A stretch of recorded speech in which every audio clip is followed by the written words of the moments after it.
10 বছরের বেশি কোনো ব্যক্তি বাংলাদেশে প্রধানমন্ত্রীত্বের আসনে বসতে পারবেন না। এখানেই স্বৈরাচারকে রুখে দেওয়া হলো, এখানেই ফ্যাসিবাদের উৎপত্তি বন্ধ করে দেওয়া হলো।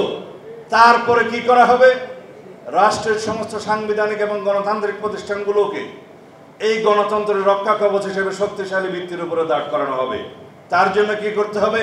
1 নম্বর, বিচার বিভাগের কমপ্লিট স্বাধীনতা আমাদেরকে নিশ্চিত করতে হবে। এটা অবশ্য ক্রমান্বয়ে হয়ে যাচ্ছে।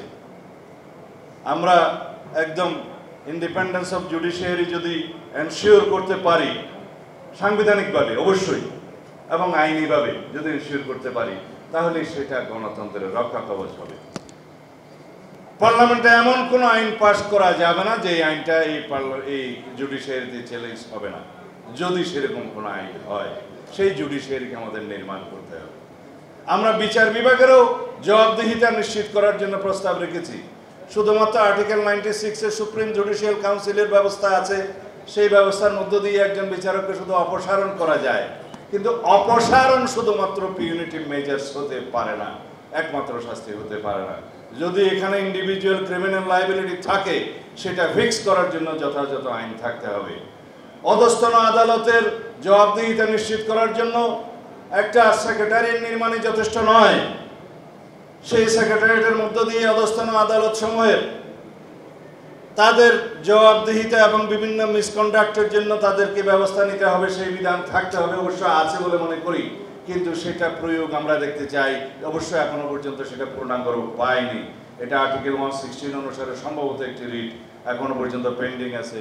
সেটার অবজারভেশনের পরে বা রায়ের পরে হয়তো এটা হবে। আমরা এইভাবে বিচার বিভাগের স্বাধীনতা নিশ্চিত করার জন্য বলেছি আর্টিকেল 95 অনুসারে যে আইন হয়েছে, যে জুডিশিয়াল অ্যাপয়েন্টমেন্ট অর্ডিন্যান্স 2025 যেটা হয়েছে, অবশ্য আইনটাতে কিছু ডিফেক্ট আছে, সেটা ঠিকমতো ডিসপোজ অফ না করে রিটটা করা হয়েছে। তারপরে ওইটাকে আমরা স্বাগত জানাই, কারণ এর মধ্য দিয়ে জুডিশিয়ারি ইন্ডিপেন্ডেন্টলি ট্রান্সপারেন্টলি বিচারক নিয়োগ হবে এবং তারা এক পর্যায়ে অ্যাপিলেট ডিভিশনে যাবে, সেখান থেকেই চিফ জাস্টিস হবে। এইভাবে রাষ্ট্র ব্যবস্থার মধ্যে দীর্ঘদিন ধরে একটা যে ঘুণে ধরা ব্যবস্থা ছিল, সেটার সংস্কার হবে, ওভারনাইট হবে না। আমি শুধু রক্ষা কবচ হিসেবে জুডিশিয়ারির কথা বললাম, কিন্তু রক্ষা কবচ হিসেবে এখানে এই press club, freedom of press সবচেয়ে বেশি জরুরি। যে দেশে ফ্রিডম অফ প্রেস 100%, সেই দেশে গণতন্ত্র 100%। সেটা আমাদেরকে বিশ্বাস করতে হবে। আমরা প্র্যাকটিসে দেখেছি পৃথিবীর ইতিহাসে তাই বলে। সুতরাং আমাদের সাংবাদিক বন্ধুগণ মনে রাখবেন, আপনারা যেন মালিকের চাকরি না করে বিবেকের চাকরি করেন। আপনারা যারা সাংবাদিকতা পেশায় জড়িত আছেন, গণমাধ্যমের সাথে জড়িত আছেন, অনেক বেশি দায়িত্ব আপনাদের এই জাতি বিনির্মাণের জন্য। ভবিষ্যৎ শক্তিশালী গণতান্ত্রিক কাঠামো এবং রাষ্ট্র কাঠামো দাঁড় করার জন্য আপনাদেরকে অবিরাম সংগ্রাম করতে হবে কলমের মধ্য দিয়ে। আজকাল অবশ্য কলম ছাড়াও এই ইলেকট্রনিক মিডিয়ার চেয়ে আরও বেশি ভালো হয়েছে। আপনারাও বিরত সংগ্রাম করে যাবেন।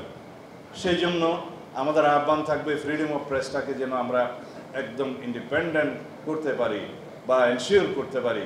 আমাদের যা যা ব্যবস্থা নেওয়া দরকার রাজনৈতিক দলের পক্ষ থেকে, সরকারের পক্ষ থেকে, সব পক্ষ থেকে সহযোগিতা থাকবে।